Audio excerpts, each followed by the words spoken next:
Okay, amazing. Hello. Hi. I guess we are good to go. We got the people flowing in. Thank you for joining us. And yes, I love to see these numbers going up as people arrive in the room. And so thank you for joining us on this Sunday evening. And we're here. Doing this wonderful webinar with Chief Namox. He's with Wet'suwet'en Hereditary Chief, and just kind of want to give a little time so people can come in. So I will talk very slow. No, I'm just kidding. um, I'm just kidding. Okay, don't mind me. Okay, so I guess I'll start. So hi everybody. My name is Eve Saint. I'm a Wet'suwet'en land defender. I'm based in Toronto and I am Get 'em Done Checkpoints financial campaign campaigner. I'm part of the divestment team. There is a small group of us, including Chief Namox. We have Slato and we have Shaylee, who is a Wet'suwet'en youth who is part of our team. And part of our work is to pressure investors to divest from Coastal GasLink pipeline. And so you will see our one of our big campaigns is the RBC campaign. And we started this campaign last year, 2021. One of our big call to action days was October 29th. Some of you may have, or some of you actually might have organized on that day. And so we're continuing the pressure and we are actually getting some response. Even no response is some response. So we are here and thank you for your dedication and your work because you are needed. The Wet'suwet'en land defenders need your support. We need to stand in solidarity together. And we always look at the injustices that happens to Indigenous people on their lands when these extraction projects go through our territories. And a lot of our rights, especially when injunctions happen, a lot of our rights get taken away. We are not allowed to move freely on our lands. We are harassed and kicked off our lands by RCMP, by industry. And so the topic came up by Louis from Decolonial Solidarity. Was like, why don't we talk about the beauty of Wet'suwet'en culture? And we loved it. We're like, yes, let's talk about the beauty. Let's talk about, because we're always focusing on the negative. We're always focusing on the hardships that we endure. And it does take a toll. Being in this work and in this mindset, it's very heavy and negative, and we need that beauty to continue on in this work. So me being Wet'suwet'en and being removed from my community due to intergenerational trauma, I feel a little saddened that I'm not able to share with you any of the culture. So I am so excited and so happy that I'm able to hear some teachings from Chief Namox. And just a little bit about myself. I was one of the 4 Indigenous land defenders that was arrested at Get 'em Done Checkpoint February 7th, 2020. And I just wanted to share a little bit about my experience on having our sovereignty back. we were able to kick industry off the INTA. We didn't have government, we didn't have our CMP, we didn't have any of those forces to tell us who we are or what we can do or what we can't do. And it was beautiful. It was 35 days of just being out there on the land and connecting with the land. And it was so beautiful. Um, being out there on the Yunta, especially at night, if any of you have been out there, but you're where Get 'em Done checkpoint is, it's way right in the bush. Like there's this logging road that you have to get to it, and you're out there in the element or on the land, the elements.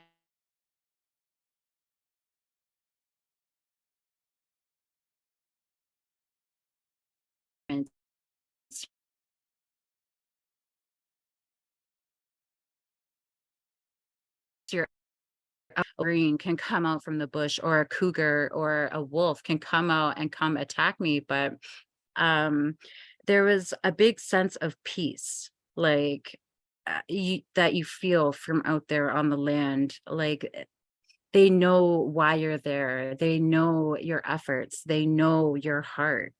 And so, especially me being with Suatin, I felt that connection, especially when like I was removed from it. So I really felt that connection doing that work. And I felt close with my people. I felt close with the land and the ancestors. It was just a beautiful feeling. So I just kind of wanted to share a bit about that. And I do actually want to hand it off to our main speaker for tonight. And I'm just going to introduce, I'm just going to read Chief Namak's bio. Okay, so super sorry that I don't have it memorized. Okay. A little bit of technical difficulty. I'm sorry, Chief Namox, or something, it didn't download. So is it okay if you introduce yourself? My apologies, Chief Namox. Absolutely. I am hereditary chief Namox of the Taiyu, the Beaver clan, one of the 5 clans of the Wet'suwet'en Nation. And I wanted to start off with a little bit about myself. Like, to become a hereditary chief, they've actually watched you your entire life, made sure you understand the land and our culture, our feasting system, which is our House of Parliament, and making sure that you start the way that our culture has always been. It's from the land up. We don't own that land. We're simply caretakers. Our duty as name carriers is to make sure that that land remains clean and pure. And unfortunately, with industries coming on, that's not their goal, but it is our goal. You know, we're one of the last in all of Canada to have European contact because of where we're situated. So we hung on to our culture. We know our duties to the land and to the people. And that is very high in what we do and why we continue to do what we do today. And I have to say, we would never ever do this on our own. It takes all of us to make a change. And that is why it is so important that we learn about each other. So tonight I'd like to talk about our culture, our land, who we are. And to me, it's so simple and basic because I grew up with it. But the very fact that a lot of the world doesn't understand who exactly the Wet'suwet'en are. Well, for ourselves, we are 22,000 square kilometers of territory. Within that are the 5 clans that monitor as well as have authority on that land. Those 5 clans are split into 13 house groups. Now, those 13 house groups of the 5 clans, they look after 38 distinct portions of that 22,000 square kilometers. And that is a duty, and that is the way it's always been. Our feast hall, which is our governance center, it is where all announcements concerning the land comes from. And we follow our law to the T. We've held feasts banning coastal GasLink pipelines. We've held feasts to say the trespasses that we say they are committing along with Canada, British Columbia, and the RCMP are against our law. In our way, we say Anuk Nuaten.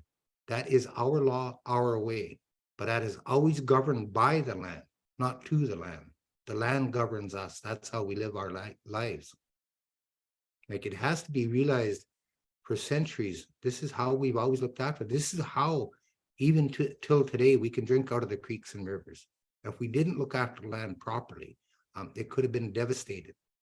But currently, we are still in a good place because you are all standing with us. Now, within our lands, we had to challenge British Columbia and Canada in court to prove that we exist, that we have authority. So December 11th of 1997, the Delgamuukw court case was ruled on. Now, Delgamuukw was a high chief of the Gitxsan, representing the Gitxsan nation, and Gisdewe, a high chief, a Gidimt'en chief of the Wet'suwet'en, representing all of the Wet'suwet'en and the 22,000 square kilometers. Those were the two plaintiffs that were in there, but it was supported by all the houses and chiefs of both nations. So December 11th, 1997, the Supreme Court of Canada ruled that we are unique in Canada. One of the big things that came from that is our oral history was recognized in Supreme Court of Canada, the first time in Canadian history, because that's how we pass on our law, our history, how to manage the lands, and how to caretake for the future. And as I stated, it was the first time in Canadian history that was ever accepted in Supreme Court. And within that court case, we exist. We've never ceded nor surrendered our land. We've never signed a treaty. It stated that in the Supreme Court. All the actions that are on our lands right now against our people's wishes are illegal because their courts say that we never lost our jurisdiction. Even in the Constitution of Canada, Section 35, we have rights to be out there. And we are unique in all of Canada because we did take that challenge on. I've taken on Canada. That court case, the Delgamuukw court case, has been used worldwide for the Indigenous people around the world, stating that their oral history counts because when we went to court, we had to do our mapping in English and in Wet'suwet'en. Our people who spoke in court had to have translators because they spoke in our language. But all of that was overturned when the ruling came and said they should have listened to us in the first place because we tell the truth. We are the first peoples of these lands.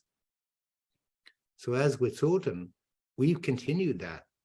And when you have such things as UNDRIP that come along to assist the Indigenous people of this planet, and Canada ignores it, you got to remember, Canada's received 3 letters in regards to the violence on our lands, the proposed pipeline. I say proposed because we have never ever approved it.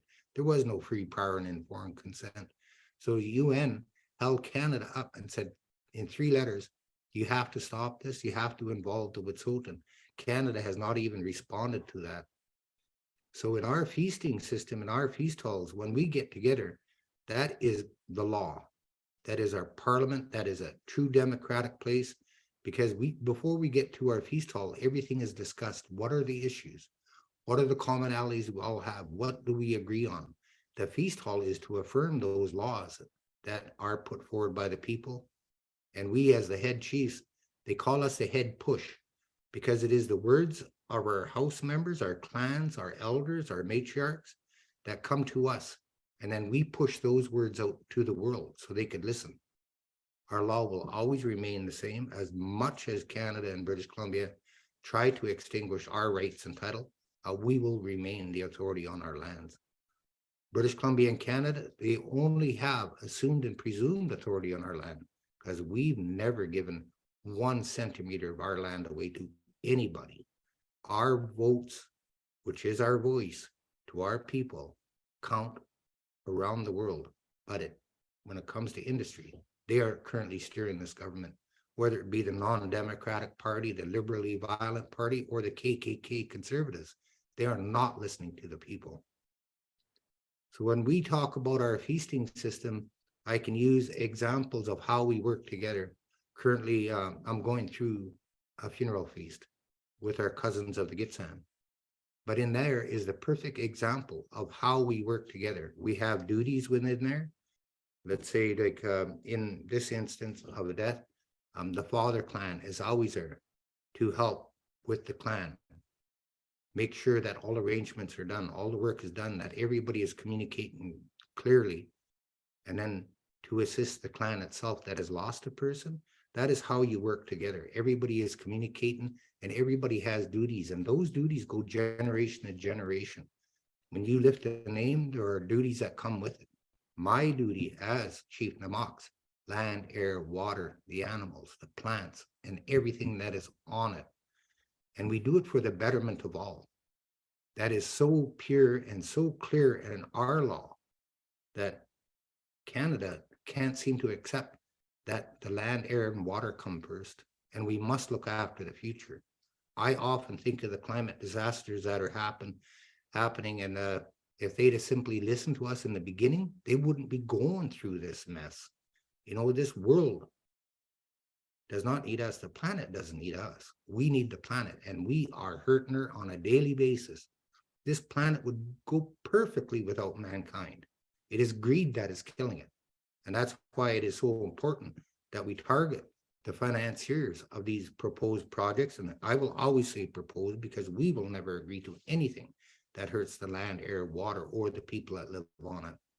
That is why the importance of working together is there. That's why I talked about the fee system. In there, we work together because that is the right thing to do. Working in isolation, you'll never have progress. True progress is actually being pure water, clean lands, food security, knowing who you are.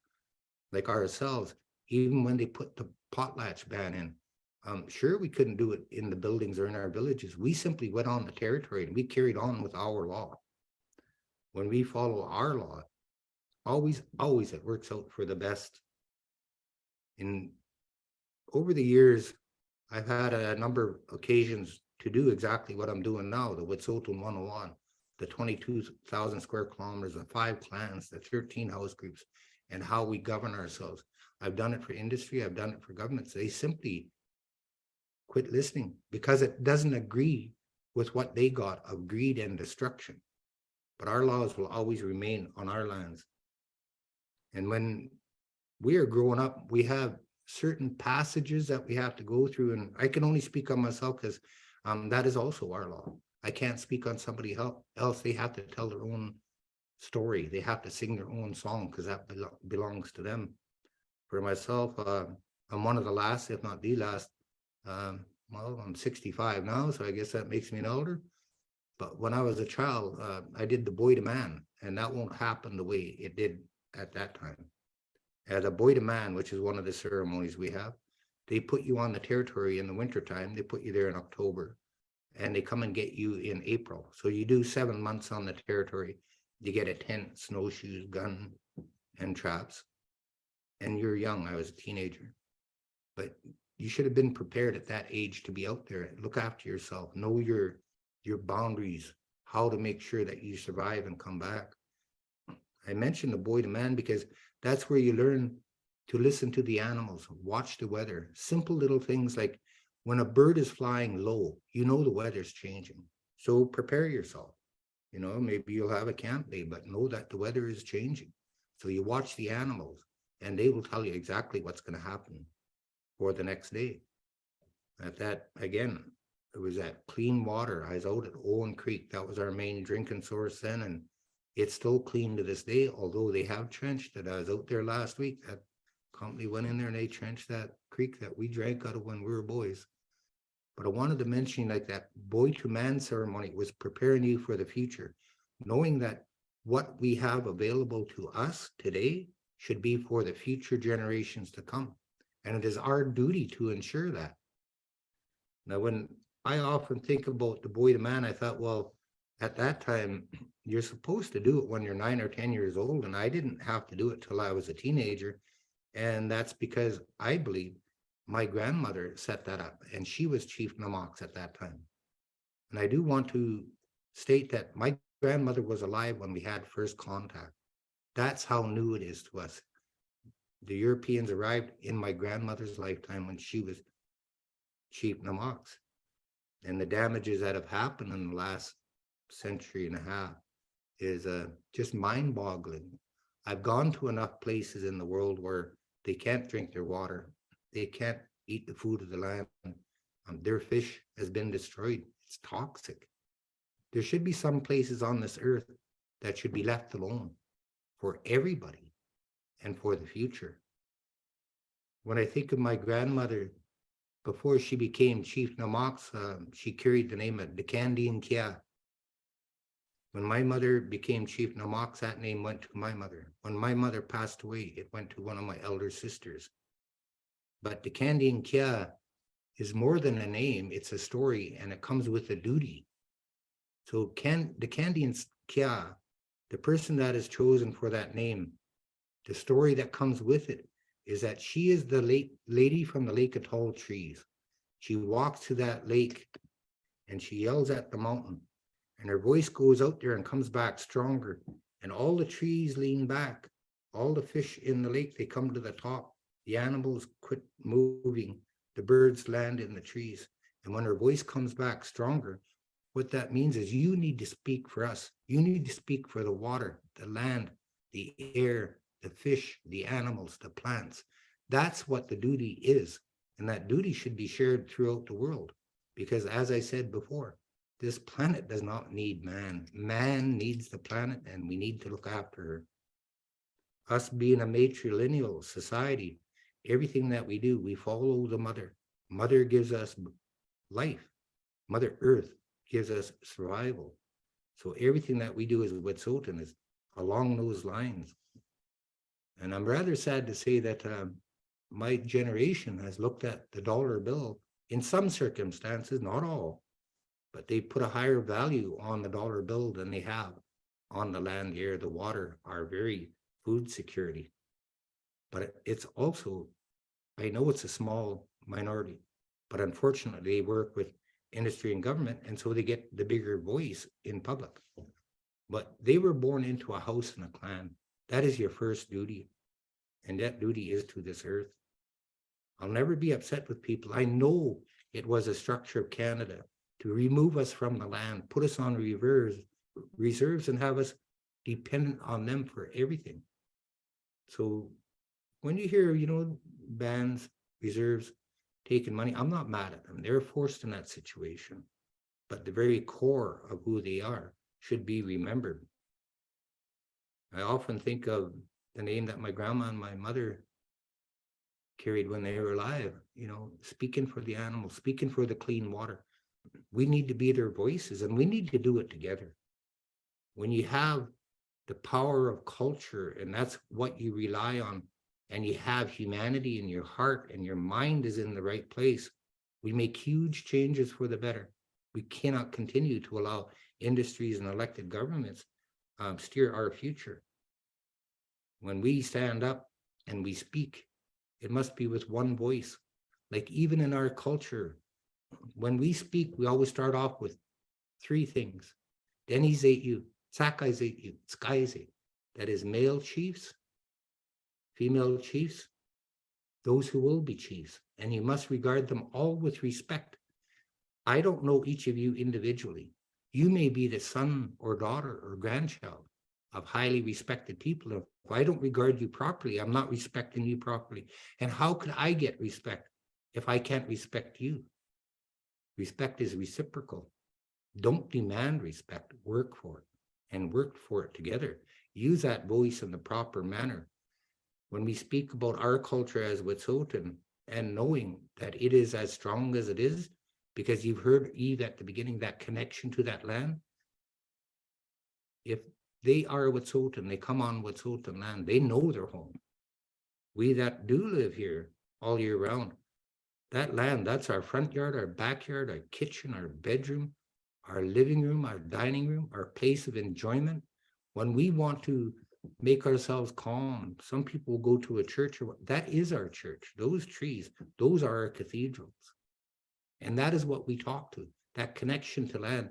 There can be so much said without speaking, just standing there and feeling it, breathing that air, drinking that water, listening to the animals. That is how that connection is, and it should remind all humans that we have a duty to that land, air, water, animals, plants. It can't be stressed enough that everybody can do their part, but their part must come from the heart. If you go there and you think that you're only going to act, the land will tell you the truth. This greed that we often face, that is facing us every day with the violence that is there, the harassment, the burning down of our cabins, the monitoring that we get every time we step out onto our lands, that is not normal in a place like Canada. I myself, I'm the son of a Second World War veteran. He was in the Navy. He served in the Pacific and the Atlantic theaters. And I know he's rolling in his grave, knowing what our people are going through for a project, for a pipeline. You know, that product comes from Canada, sure, but it's going overseas. The money's not there to help us. It's just there to be an impediment to our future. So when we talk about culture, the culture is mainly about being human. You know, if you hear the narrative that the elected officials and industry have out there, they're trying to convince the world that we're not human. And yet we're the first humans on these lands. We know we're humans because we all have children. We all have mothers. We all have grandmothers. But their narrative about minimize the culture, make the Wet'suwet'en feel that they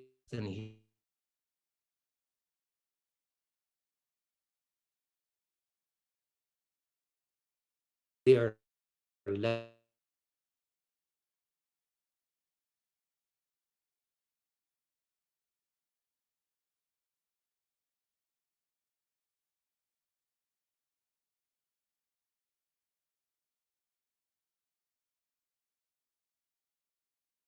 Go out there, do actions, contact each other, be together, use that voice.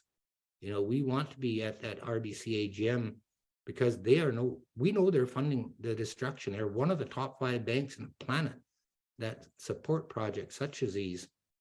You know, if we come all together, we stand together and know we're doing the right thing and tell the truth of what's happening, that's where differences happen. You know, we often say, and I know that I live it, that making those connections with each other's, making sure that we are communicating purely, that is our way. And telling the truth should never, ever be a hard thing to do. You know, never let your voice waver when you're telling the truth. The truth is what will move you forward positively. And being together, man, if we get the unity that we know is out there, we can make a huge difference in so many aspects of what we do and how we do it. But it must be together every time. You know, just the opportunity to speak to you tonight has been an honor and a pleasure. And you know what?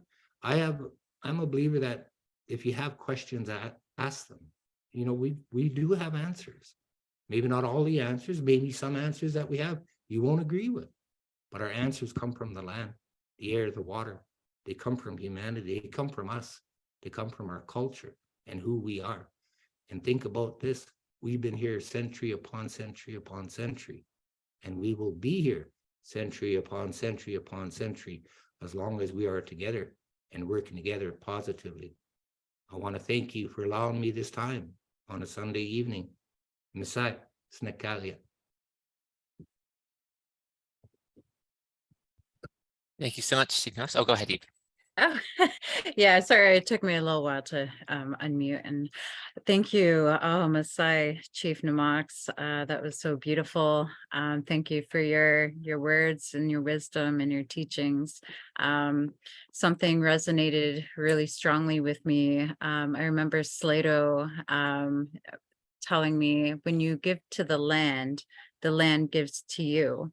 And one of my experiences out there on the Yinta was finding out that that I was pregnant.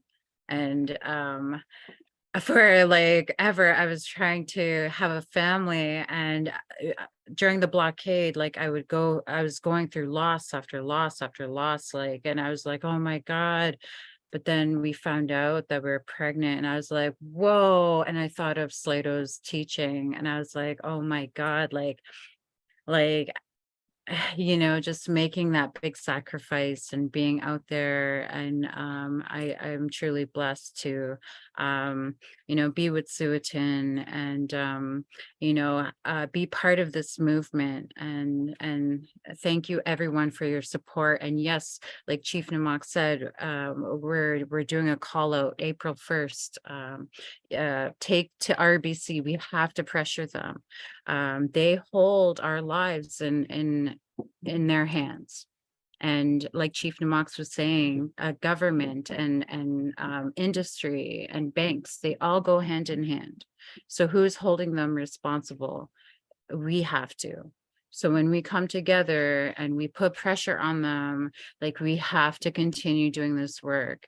And, we're human. So some of us have to take breaks, and, we need people to step up and to take action while others can rest. Slato, is at a time where, she has done so much work for the people and for the earth. And so we got to show our love and support to those matriarchs and these hereditary chiefs, because they do so much work. So we need to support and come together, because it's we're not going down a very good path. You see all these climate disasters, and we're in it. So we definitely need to come together. And April 1st, we're doing a national call out. Take a branch, or see if one's being organized in your town, city. And watch, we're going to be at the RBC AGM April 4th and 5th. April 5th is the AGM, and we have a Wet'suwet'en delegation going, and they are going to confront and ask questions to RBC CEOs. So watch out for that. If you're in and around the area of Saskatoon, reach out. We're going to have some events planned out. So come join us. We would love to stand with you and to be with you. And let's do this. Let's keep it going. Let's keep it going, because industry keeps on going. They do not take a break. So we need to keep going and push together. So thank you for joining us, and thank you, Chief Namox, for your words. And Tim. Thank you, both of you. I just wanted to quickly jump in and add that we put a link in the chat. And so you've heard the stakes, and you've heard what we're doing, and we're counting on all of you to take part in it. It only happens if we do it together. So please take a look at the link. I just put it in the chat one more time. I think Louie's got it on Facebook. And we'll follow up with you and get you all the details that you've just talked about. And thank you both so much for being part of this and sharing your wisdom and your experiences. And thank you to everyone listening and attending for not only coming tonight and being a part of this, but also being part of the movement that we have been building and are continuing to build to ensure that we have a livable planet for all, and that Indigenous sovereignty is respected, and that we can build a society that works for each of us with respect, decency, and compassion, and lives in harmony with the land. And it's going to come down to us. It's not going to happen magically. We got to do it together. So please sign that link.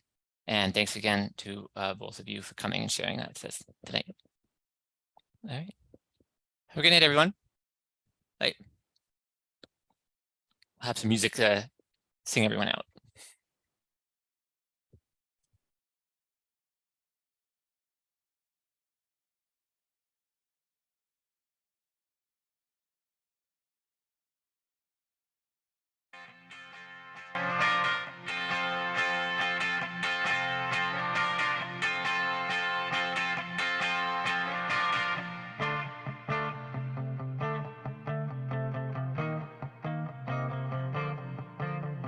RBC is a royal machine, stealing land in the name of the Queen or the name of the King.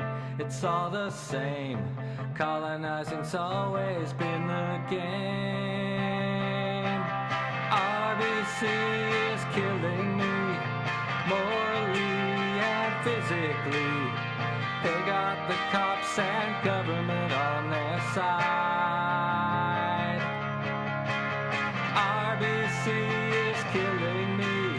They put the con in economy and called it investment, but everybody died.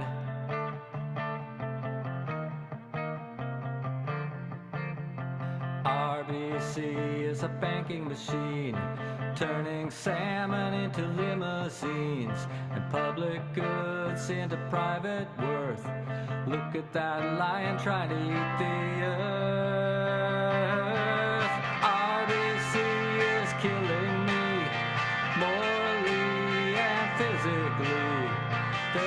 the cops and government on their side.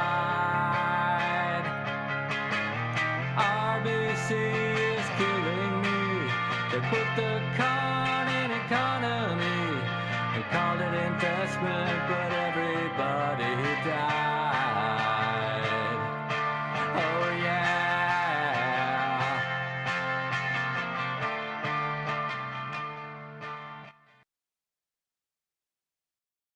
Thanks again, everyone. Thanks to everyone who signed up. You still fill out that link if you haven't yet. And thanks again to our guests here, Eve and Chief Namox, for sharing everything. And we'll see you all soon. Have a great night. Bye now.